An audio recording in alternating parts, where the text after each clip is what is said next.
Why I am here today is to take you beyond that. There is something beyond this life. And it is not as difficult as the preparation for the ease of this life. I want to repeat that. To prepare for the akhirah and for the life after death and for paradise is not as difficult as the preparation for the next few years. And I can prove it to you. Look, let me ask you questions and you can respond. How many years have you been at school? Starting from grade 1. Let's count. 1 to 7. I'm talking my system. 1 to 7. 7 plus 4 is 11. I think 11 years you get to your GCSEs. Am I right? 11 years. Then after that, minimum 4 years varsity. Am I right? 11 plus 4 is? Maths is weak. Okay, 15. There you are. 15 plus possibly another 1, 2 of experience and so on. So 15, 16 years we're studying. Okay? And even if you become a doctor's a little bit more. Let's say someone's become a doctor and mashallah, you know, they're earning and they've got their wealth and they've got their practice and so on.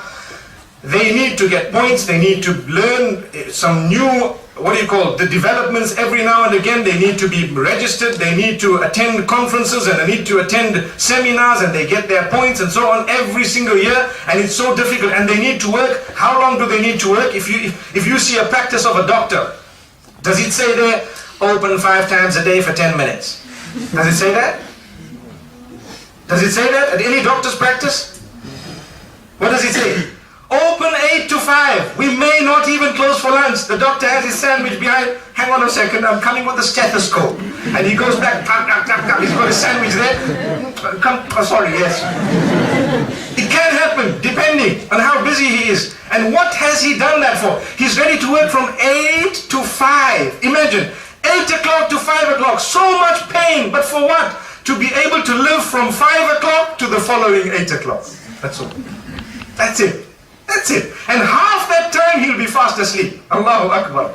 So look at the amount of pain we are ready to go through as human beings in order to live for the rest of the day.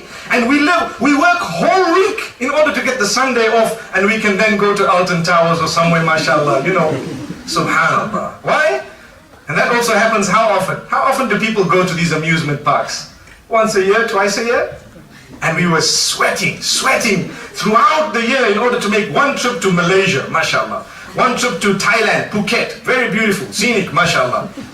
Hope the floods don't come when you go. Allahu Akbar. But this is what we're ready to do. And Allah says, hang on, think very carefully. And that's why I am here, to make myself think and to make yourselves think. Imagine if I have to prepare for a whole life after death that is eternal. Allah says, you open your business 5 times a day for 10 minutes. There you are. And we still say, nah, I don't need to do that. You know, why should I? And Allah says, okay, I just like you to dress in a specific way. That's it. Not even something so difficult. And we say, no. Whereas when we go to school and they tell us to come up with such a silly uniform, we will pay to buy it. We'll put their emblem and logo here, and we'll probably put our name at the back and everything, depending on where, what school we go to. And we're ready to wear the uniform for the school because we want a little certificate to say, I graduated from St. Michael's, mashallah. And when Allah says, look, I'm not going to make you wear an emblem. Imagine if we had to wear an emblem here saying something, I used to tell people before that if we had a slate on our foreheads saying whether you've read the last salah or not, we would all read salah 5 times a day. We just need a slate on the head. Last salah read, that's what it said, and then at the bottom it says Maghrib, mashallah.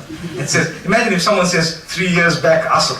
Allahu Akbar, Allahu Akbar, Allahu Akbar. So we need to think of this, that amazing how Allah subhanahu wa ta'ala has not asked much of us.